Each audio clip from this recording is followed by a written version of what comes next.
Okay. So, find a comfortable position in a chair, feet flat down, and just rubbing your hands together.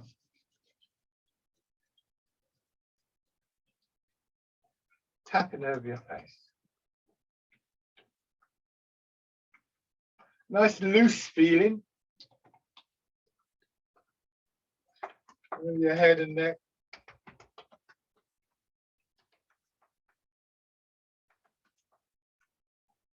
Up one shoulder. Your arm. The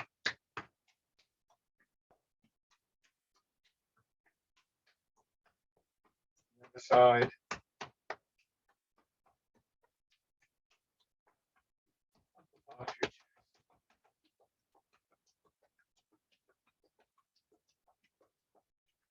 Belly.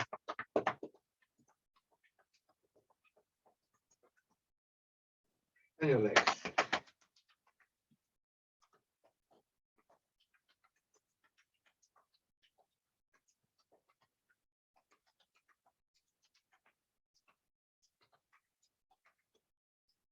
Okay. Settle back in your chair. And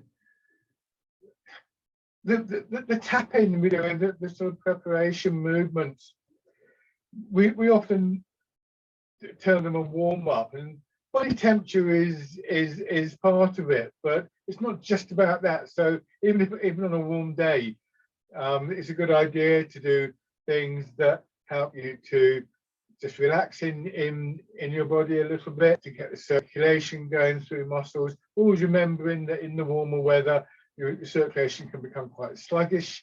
So it's important that the muscles are able to extend and contract easily. Blood supply is important for that. And also, I think, particularly for Tai Chi,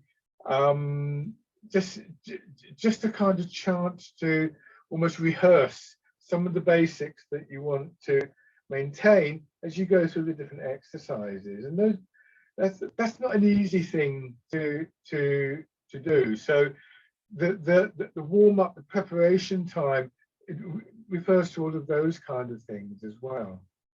So settling back in the chair, feeling your weight drop back through whatever part of your back is in contact with the chair, through lower back, hips, buttocks, again, whatever part of the body is in contact with the chair. In particular, hips, just even if your hips aren't in direct contact with the chair, try and get a feeling of them dropping down towards the chair. So just trying to recognize that very subtle pull in your body, particularly on hips. We know from the practice that if the hips are yielding to the pull of gravity, lots of other aspects of the posture tend to fall into place. And if you can begin to recognize that feeling and to allow that feeling to work when you're in a chair, then that's really helpful, because there are times when we're standing when it's quite difficult to achieve that, depending on the posture that you're using. And just in everyday life, you know, we still want the hips to be sinking for stability and to help us be upright, but we don't necessarily have a kind of like ideal posture to help that in. So that's when that awareness of the feeling becomes important. We use that feeling to focus our intent on this idea of the hips dropping back. And we can also start to identify why maybe they're not. You know, maybe it's the tightness in the hip or something like that. So it's a useful thing to focus your attention on. But we also have a breathing, a general posture, general feeling of the body opening, all the usual things that we use to both focus our attention and to bring about the correct sort of quality within this inner landscape of the body, this spacious quality that we look for.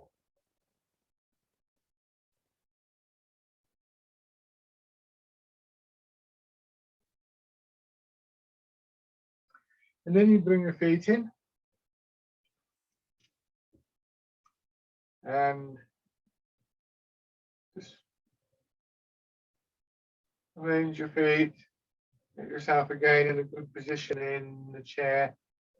Have your weight slightly forward, so a slight angling forwards, very much counterbalanced by this dropping down. So if I do it from the side, and this is an exaggeration, but when we tilt forwards, we have a temptation to do this, to sort of like pull ourselves up.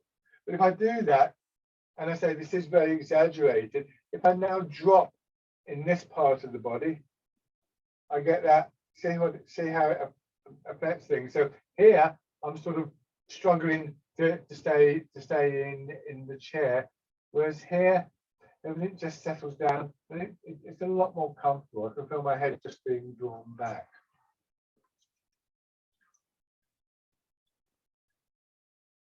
And then just slowly turning your head.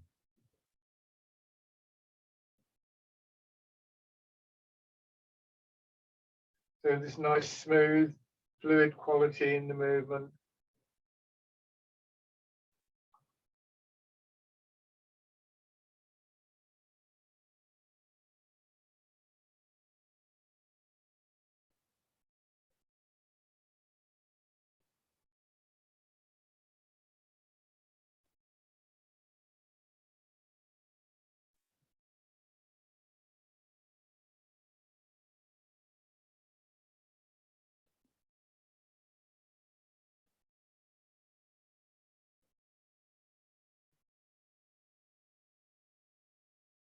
Try not to stiffen up in your shoulders. And then go into the shoulders, so hands in front of your shoulders, circling around. Feeling also the opening and closing in chest and upper back. So even though we're focusing on a particular part of the body, still aware of connections, movements. You can even, again, I'll show this from the side, it can even feel a bit as though this is happening, that you're actually moving your weight. I'm not suggesting you do this, but when I go to here, the chest withdraws, and I do get this sort of feeling of the head going forward slightly and reversing. It's very subtle. Again, I'm not suggesting that we should do it like that, because we want the main focus on our shoulders, but it's proof that we do have a natural connection for movement in the body. Going forwards. It's important to remember with Tai Chi that what we're doing is building on what already happens within the body. Our bodies are subject to the pull of gravity. Our bodies connect. Our mind and body influence each other. You've only got to pull a muscle to realize how, be a bit immobilized to realize how the state of your body can affect your mood, for instance. Hands down and out to your sides.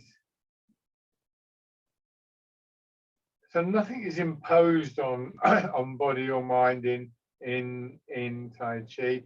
Rather, we try and bring out things that are sort of positive qualities that we can build on to find within the movements and to build up the movements as well.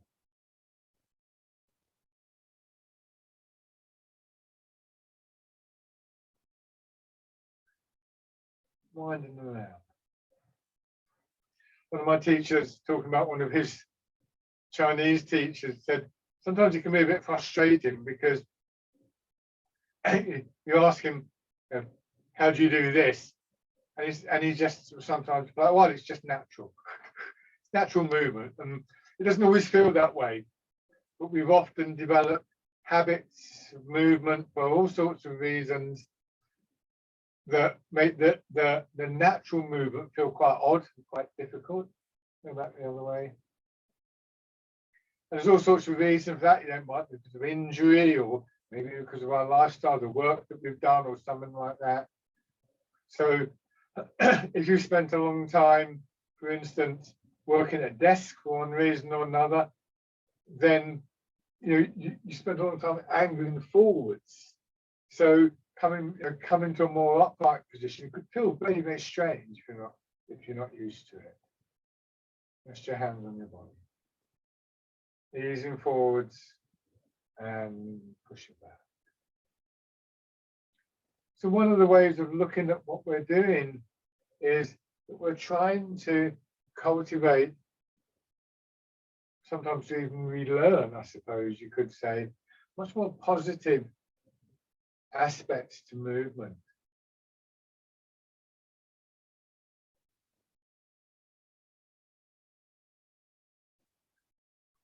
It's hard to get rid of habits, but what we can do is develop more useful habits.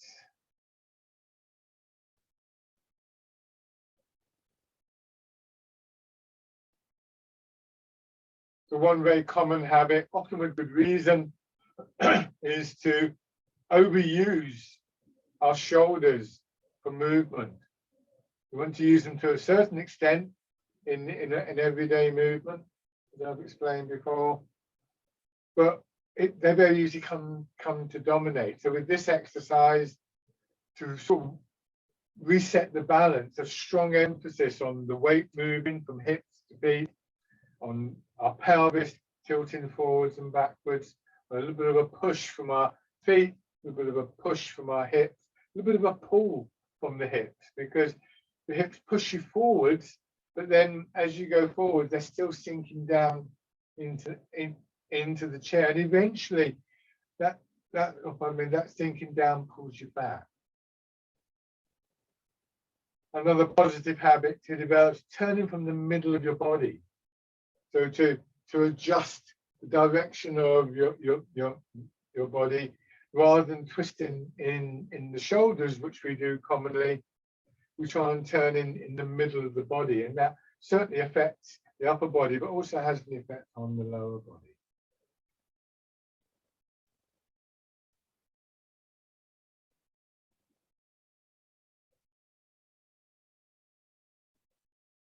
And then in the other direction, I've been known to describe the process of learning Tai Chi as a process of unlearning these old habits of movement. But I think it's probably better to think in terms of developing these more positive habits. I think that's a kind of more optimistic view. It'd be very easy to build up a very negative view of our body if we focus just on the problem aspects. And then going around. Now the pelvis is rolling around.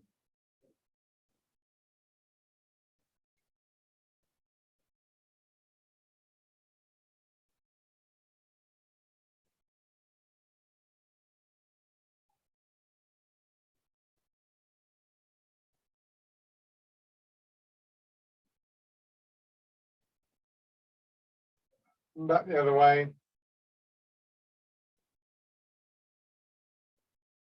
So these more positive ways of moving lead us to this lovely fluid quality of movement.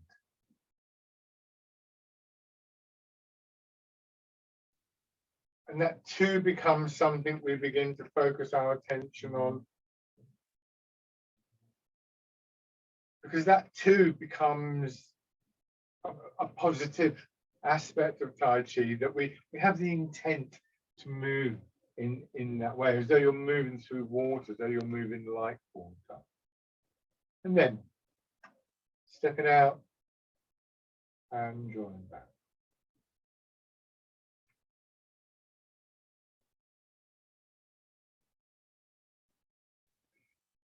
Oh yeah, excuse me.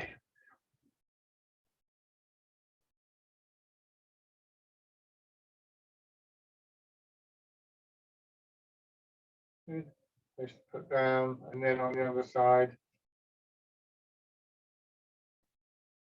Taking a moment each time the foot goes down, just to sort of make sure you got that contact, maybe even to just gently push the foot into the floor a little bit. Don't be in a hurry with these movements.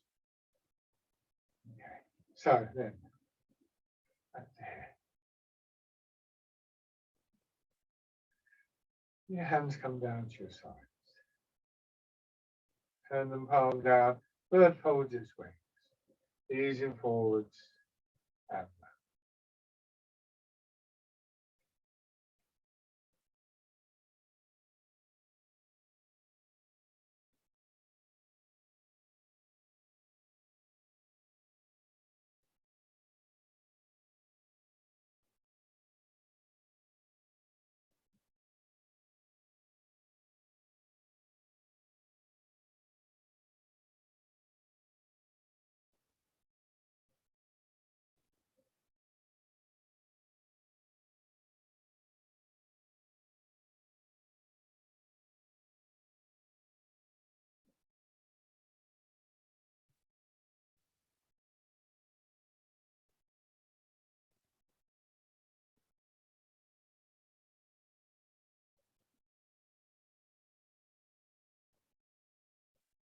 This time change into fisherman castanet. You go forwards, leave your hands facing backwards, and just allow your arms to begin to swing.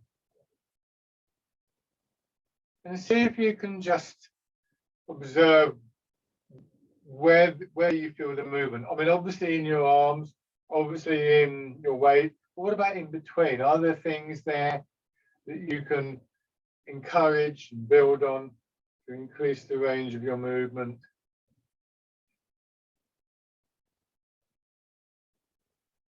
So once we know the exercise is better, we begin to actually be able to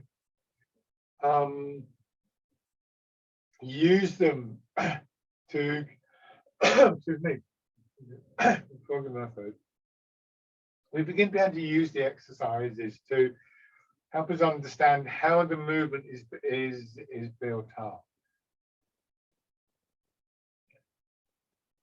These earlier movements, the simpler movements, are good exercises to apply that idea, because then it becomes useful and maybe for doing the more complex movements. And then this time, so you're rolling the ball in towards your chest. So as a general kind of process, as we get better at Tai Chi, our focus on these small changes within the body becomes more and more important.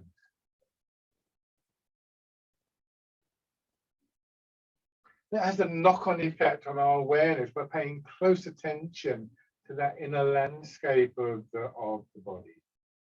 It really does help to develop a lovely sense of calmness, a much deeper sense of calmness.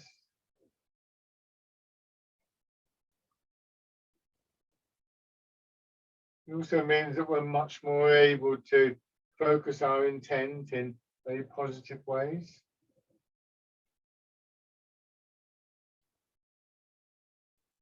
And I've found over the years of practice, exercises that are very familiar gradually change and develop. They're not static. Awareness is a key part of that process of change.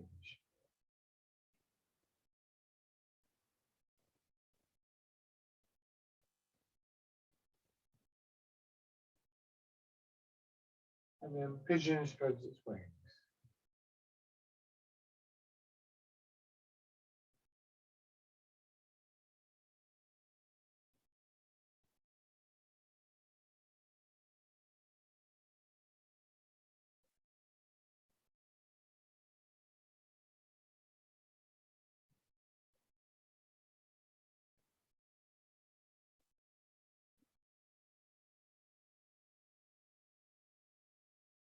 Chest opening and closing.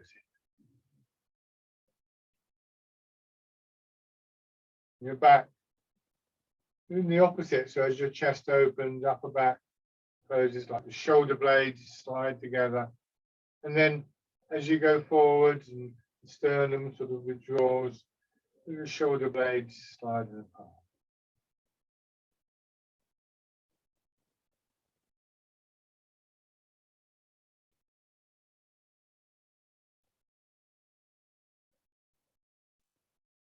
and changing, pushing away.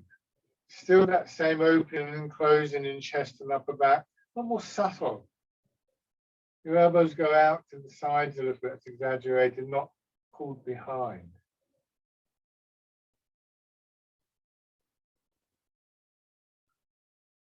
So if the elbow's going out, pulls the chest open, then sort of as you go forward, if you allow the chest to contract across the shoulders and sternum, the breastbone recedes, that will have the effect of drawing your elbows in. And that makes a strong contribution towards the strength and push forwards.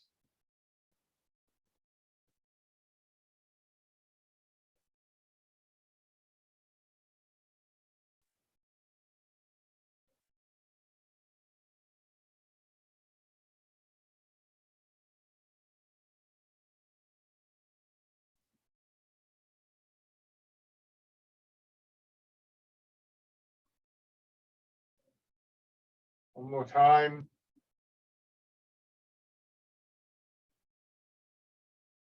And then a hollow fist, sit back, bring your elbows back to the just in front of your head. Rotate your arms as you push forwards.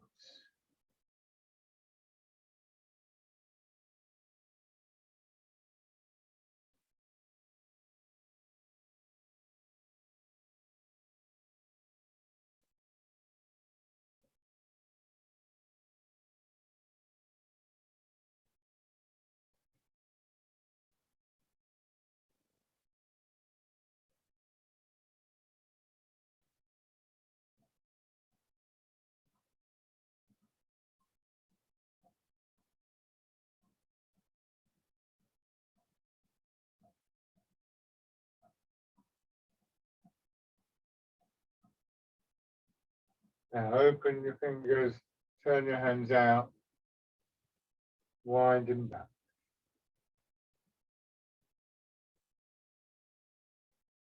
Pressing forward. Once again, your arms don't go behind your shoulders. When I finish the backward movement, my fingers point in and they come all the way in. They don't sort of go behind the body.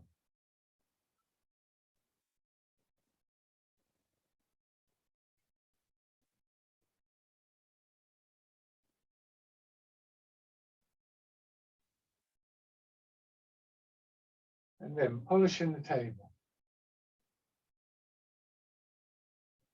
Swinging your hips around. Noticing how the arms and hands, head and shoulders are sent in the opposite direction. We're thinking in linear terms, that is.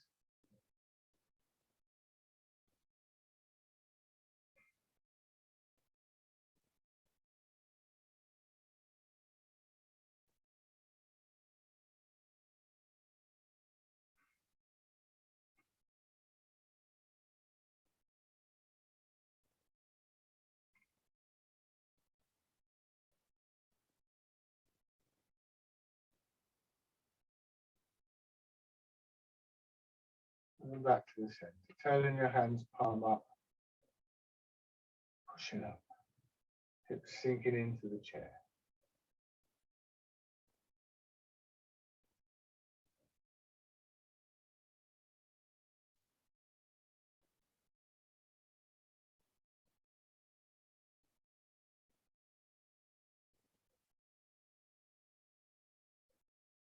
Upper body expanding and contracting.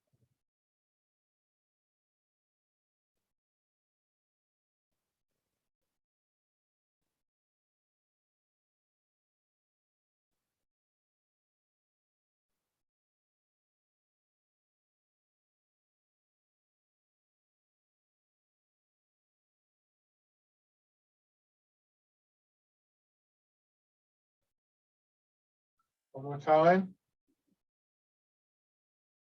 Change into the wild goose.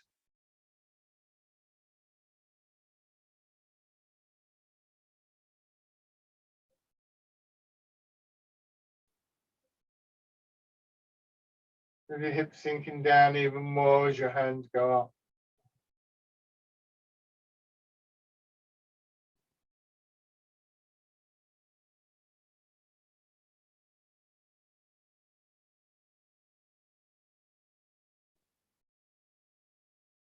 One more. Heart in the clouds.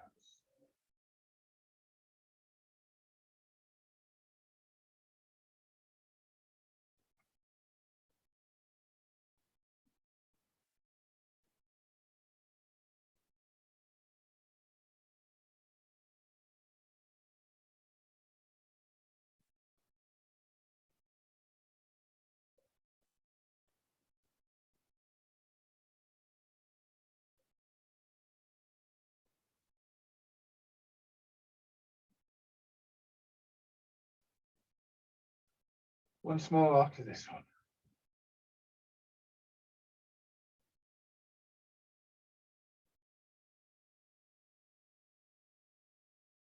Dragon plucks the stars from the sky. Feeling the expansion now all the way up to one side of your body. And then the contraction. On the other side.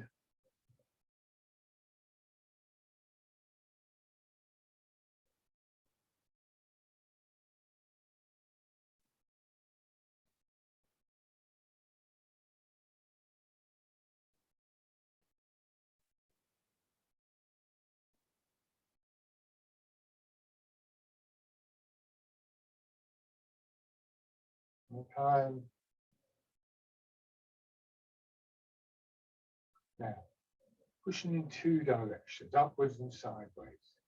Hands remaining slightly in front of your body. You hardly ever let the hands go behind. Occasionally, for some movements, we might. Fisherman cast a net, it does that a little bit.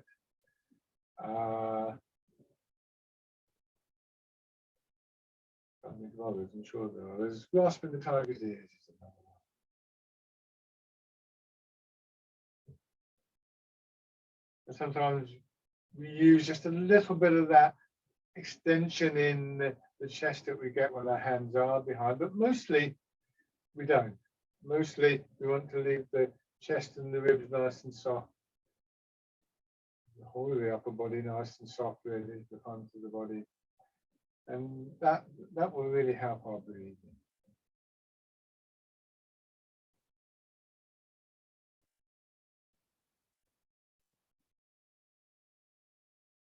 Once again, this time we're going to turn, and once again the turn comes from your hips, pushing out, one turning in one direction, and then another coming back to the front, and then turning the opposite way.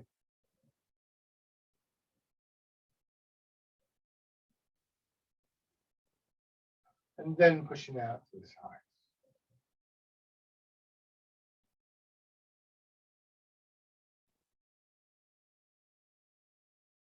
And start over again.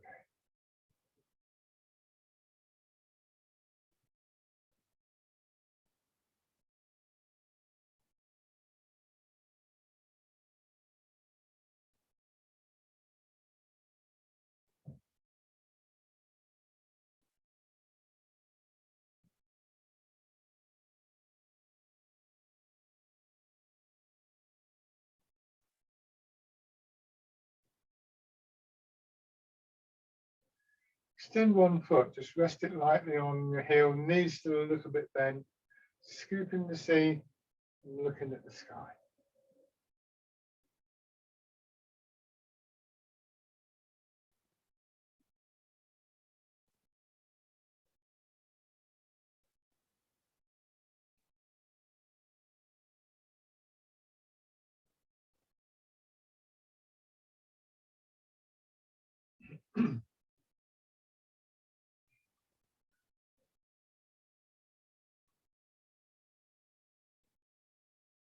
One more time. Let's just have a more detailed look at how grasping the tiger's ears develops. Leave your foot out there, but go back to this first movement. Bird folds its wings, first of all. Do this a couple of times.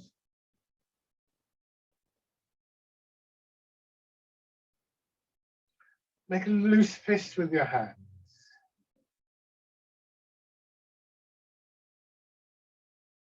Feel how the chest here opens, and now as you go forwards, chest and shoulders go forward, the arms drawing behind. So this could be seen to be a bit like fisherman caster. Now I can't do both hands in this chair, so but look at the angle of my back.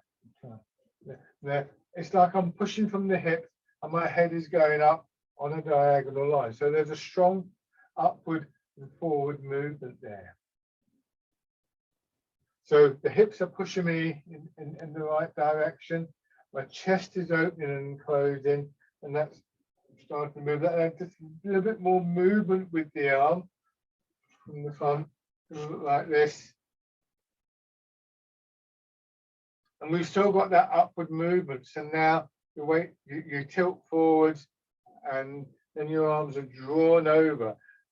The opening and closing of your chest is important here, because as you go forwards, I'll exaggerate. This happens. You see how my chest is puffing out, and then I draw my chest back, and that helps bring the hands over. That was very exaggerated. You shouldn't say anything like to that degree. You feel it more than see it.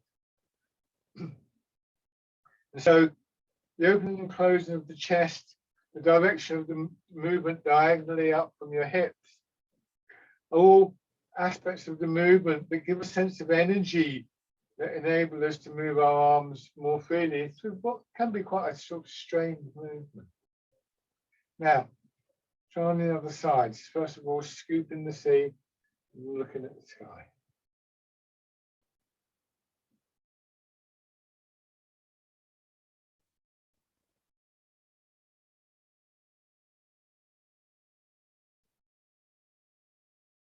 Don't forget that feeling of allowing your hips to drop.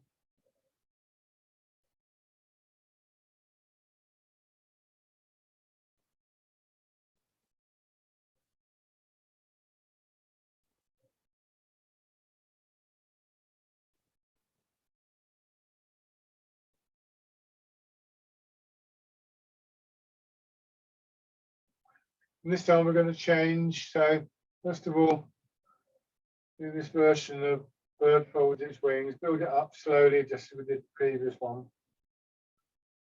Don't be in a hurry when we do things like this. It's quite interesting breaking movements down and getting a sense for what the various components are.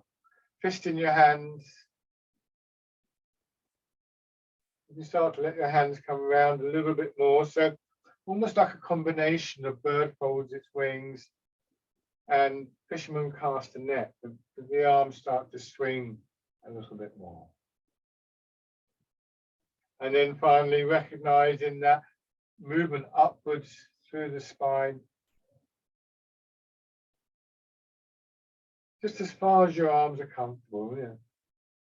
Tiger's ears are said to be level with your ears, but if you're tightening up, and it's very easy to do that. This is quite a strong exercise. As the arms come over, you feel as though you're tightening up. Make it, just do the smaller movement and focus on the components of the movement in the way that I've been describing. Eventually you'll get the arms up now, I'm sure.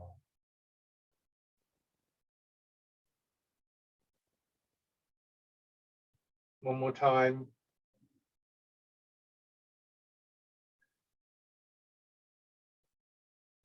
And there's often a crossover between movements. So the things that we notice in that first set of exercises often appear or will appear in some of the more complex, some of the more difficult exercises. Just showing you, giving you an example of how that works really with grasping the tiger's ears. Not necessarily in exactly the same way, but there will be a crossover. So again, I was going to talk about the preparation. In a way, every exercise that we do is a preparation for some kind of future exercise potentially. Now, just turning a little bit, letting your weight move, hands in front of you, so they're sweeping through water.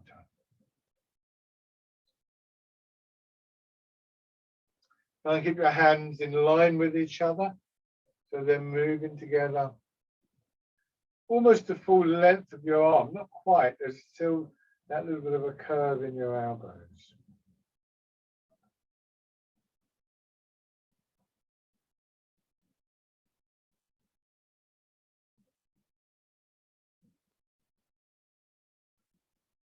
Your hands should come out a little bit so that it's not obvious from the front.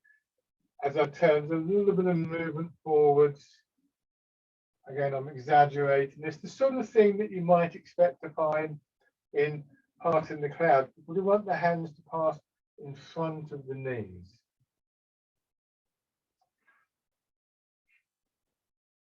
Now, this time, coming around and now coming back and feel that expansion through the side of your body. Very similar at this stage to Dragon Plucks the Stars from the Sky. Turn your hands, sweep forwards and down as the hands pass in front of your knees, coming back towards your right hip, pushing up, turn the hands and down. Your weight coming back into your left hip a little bit, expanding, contracting. Expanding, contracting.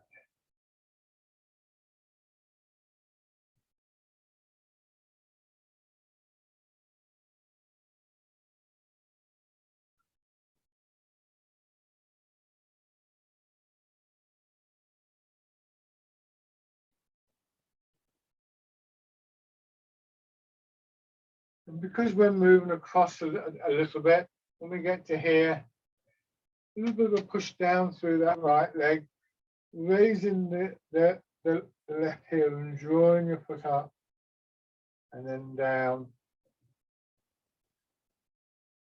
You may even feel, and I think we've sort of covered this a little bit before, that you're pushing through this leg, but this leg is also pushing. It's almost like it's doing this to me, not that much again. So there, I can feel the rise up and down. So the very act of starting to push the empty foot up creates an upward movement through the body. Like if we were going to take a step, we would push from the back foot first of all, and then swing that foot forwards. So there's quite a lot going on in these movements. Little dynamic qualities that again are quite natural for the body to do.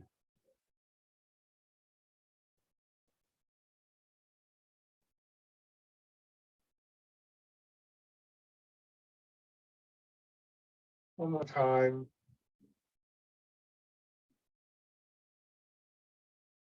And come back to the head.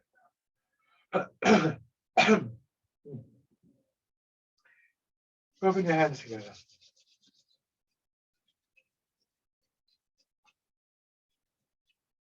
Tapping over your face.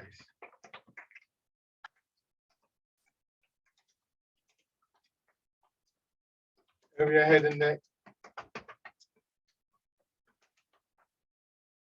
Down on the shoulder and your arm.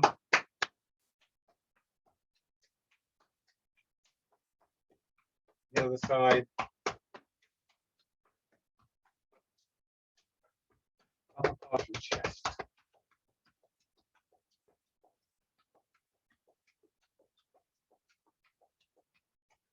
The belly.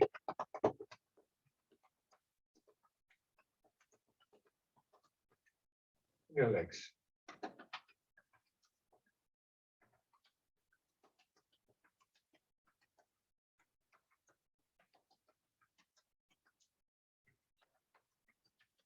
Okay. Now, standing. Oh no, sorry, before we stand, just pushing your knee up and down. Always easily overlook this one, but this again, preparing the muscles of your legs to take the weight and around.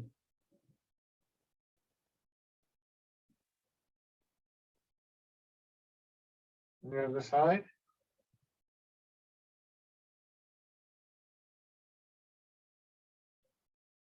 and around. Right.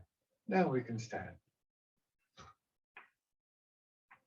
So when we were doing that last exercise in the chair, I was saying, you know, you can feel this, you can feel this. Just because I'm pointing something out, try not to get, you know, you can focus on it, and it's quite useful to focus on it, but try not to think that's the only thing going on. If it's true, as we say in Tai Chi, that when one part of your body is in motion, the whole of the body is in motion, which is one of the things that we look to cultivate, then there's always more than one thing going on. What we choose to focus on is enhanced, but we found there that this movement of pushing the heel up and down when we were in the chair was both something that can move the body and provide that lift for the arms, but also is the start of the process that provides the lift for the leg. It can be a tendency sometimes in Tai Chi where we identify a particular pathway and we go, oh, right, this is how the exercise is done. But it isn't. It's part of how the exercise is done. It's like if you look at how water, when the rain falls, how water moves through the soil and into the rivers, you say, all right, so the water goes down the hill, then it goes in. Well, yes, it does. It's true. And that may be important. You may want to work on that. It doesn't mean that it's not happening in different ways in other places, though. So try and keep an openness about this focusing of our attention. It's not a. That's why I don't like the word concentration. It's not a kind of hard, closed kind of feeling. So feet hip width apart, waist a little bit forwards, hips sinking down, bring your hands around. And we do a little 3-part sequence, rooting down,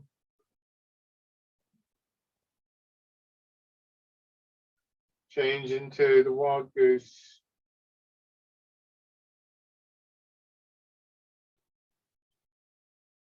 in its turn, change into part of the pounce.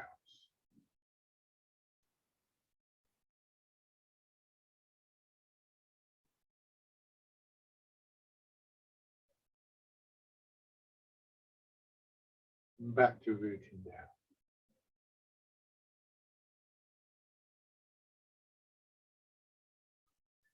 When we do movements like this in a little sequence, it's a good way to keep a sort of fairly open mind in the way that I was describing about what's going on in the body, but also to just remain aware of the changes, the similarities, the differences, to develop that aspect of our attention, our awareness. It's quite deep into that inner landscape of the body.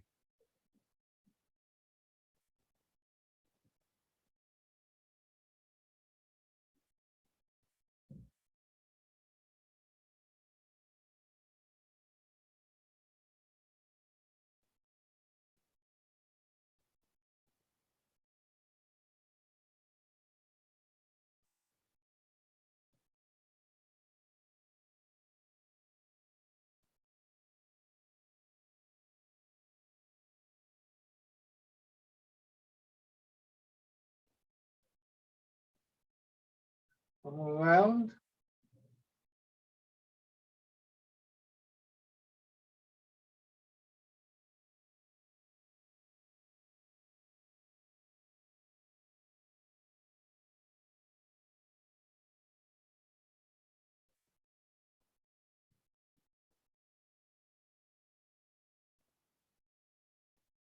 Good. Now, 1 foot forwards. The hip sink, transferring your weight. Just cast your mind back to the start of the class where I was talking about, you know, being aware of the hips and being able to let them sink back.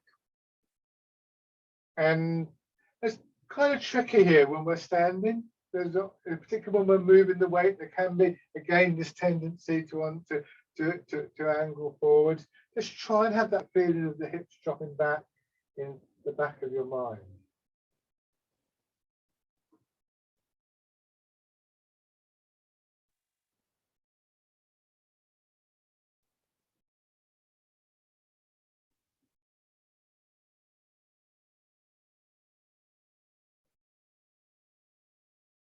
And then as we begin to let the heels and toes come up, it's one of the key things we want to work on. If we can get that feeling, and again, it's not just that, gravity is working through your whole body, but we can identify our hips as an area which very commonly tense up and stiffen up, but also, in a sense, the hips act a bit like the plug hole in the bath for the upper body. That if you want to get rid of the water in a bath, you can sort of scoop it out from using a cup or something like that, or you just reach in and you take the plug out. And in many ways, I think this area of hips, lower back, buttocks is very much a key area to get that sense of dropping of our center of gravity below the upper body to root down properly. At the same time, we can regard the sole of our foot and wherever we find the weight settling in the same way. So it's almost like there's two plug holes that we have to pull the plug out of. So again, don't get so fixed on one thing that nothing else matters. We want to see both the specific points, but also see them against the background of the whole of that inner landscape of the body. Stepping in.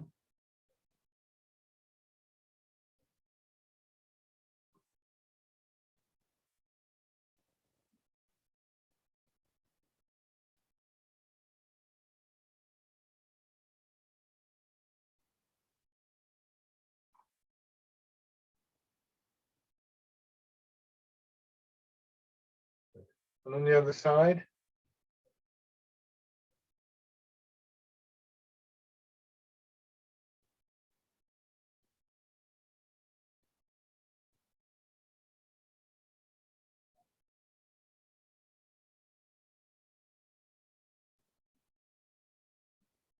Again, raising toes and heel.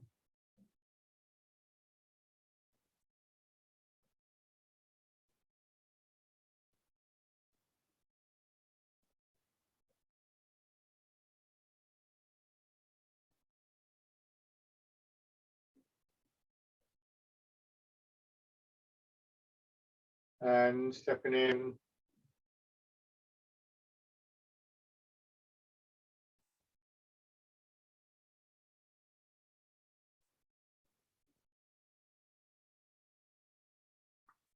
Step through.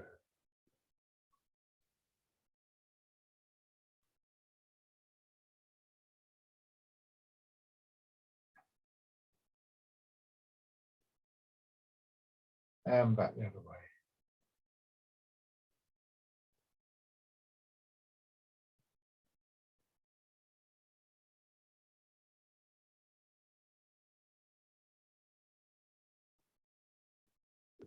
Okay.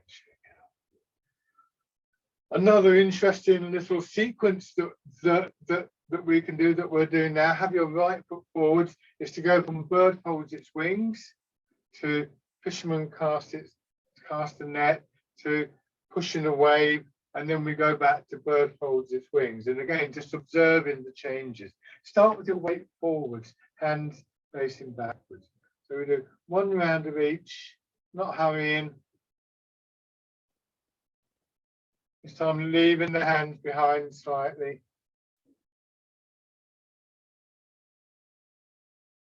And now drawing them in closer to the body, within the width of the body. And from here, just drop your hands down and start the sequence again.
This time, coming out of the sequence, as your hands come down, turn your body to the expansion in the left side of your body and then forwards.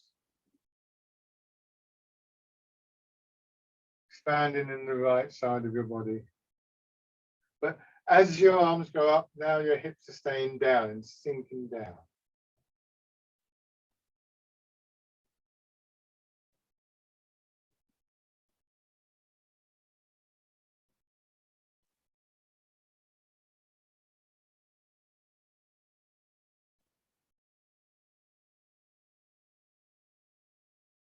And if you're comfortable with this, just bringing your foot in, with the toes on the ground or lift up a little bit, it's up to you.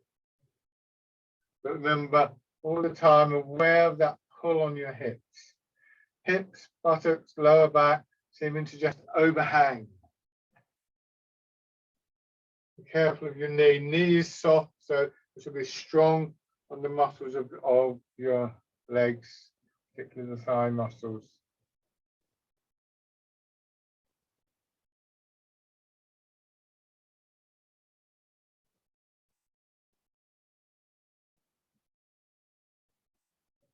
Okay, shake out.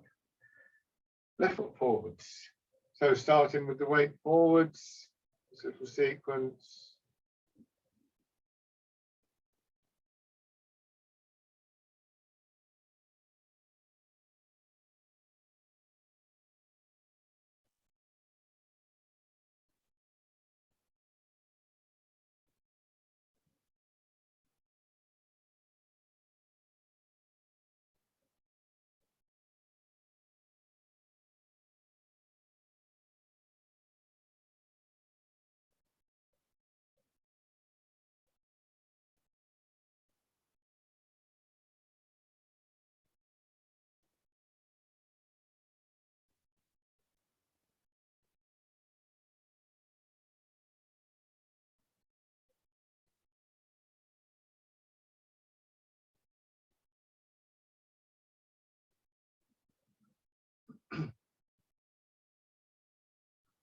One more round.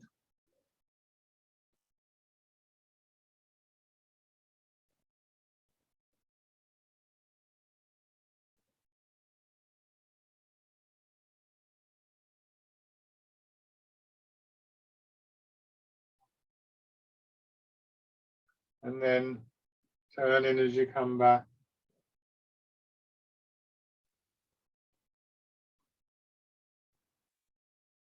The hips dropping.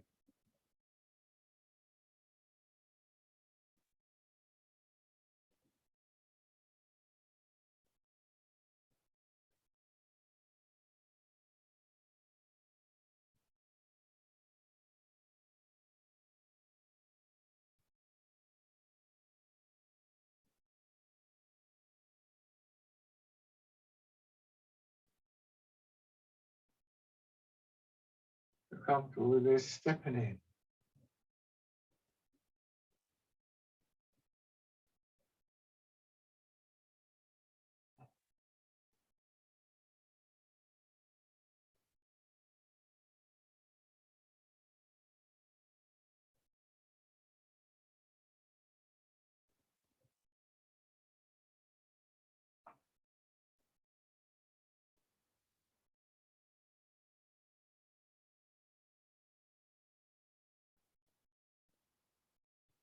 And then few steps forwards. Oops.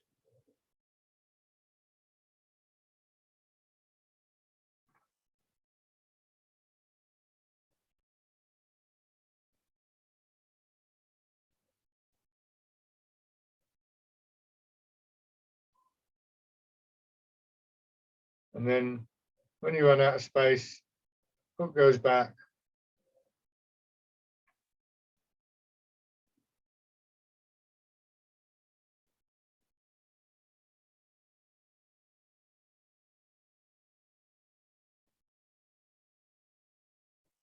One more time, if you've got space, or just go forwards again. And bring your feet back. Good, go back to your chair. that particular exercise, I think, is a good one for limited space. You know, each time you're in this position, you could take a backward step, you could take a sideways step, you could take a forward step, you can change direction, you can go in all sorts of directions. So it's an interesting one to play around with. Although on the surface, it's not the most complex of exercises. Once you've got the pattern, it's fairly straightforward. Even so, there's a great deal going on within that pattern. So it's always it's an interesting exercise to practice, and it gives you the ability, once you've got the pattern, to really observe what's going on in the body, to observe the changes and, you know, what's significant. Okay, so just letting your hands drop down. Getting the hips sinking down, and then embrace tiger, return to the mountain. Drawing in, feeling the hips drop, ribs drop, shoulders drop. And then pressure down through the feet and the hips to create the expansion in the upper body. And down.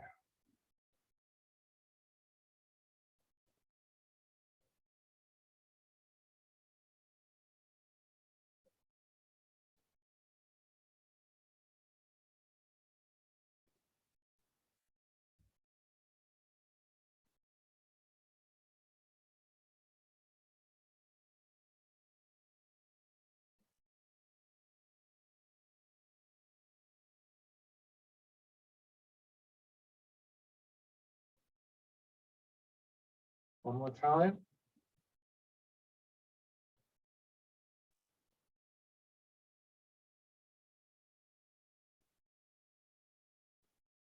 And rest.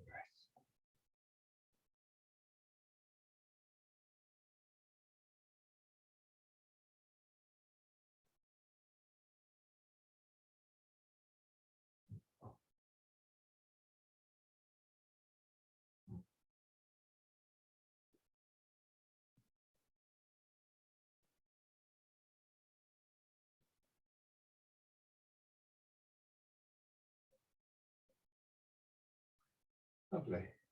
And just open your eyes. Great. Thank you very much, everybody. So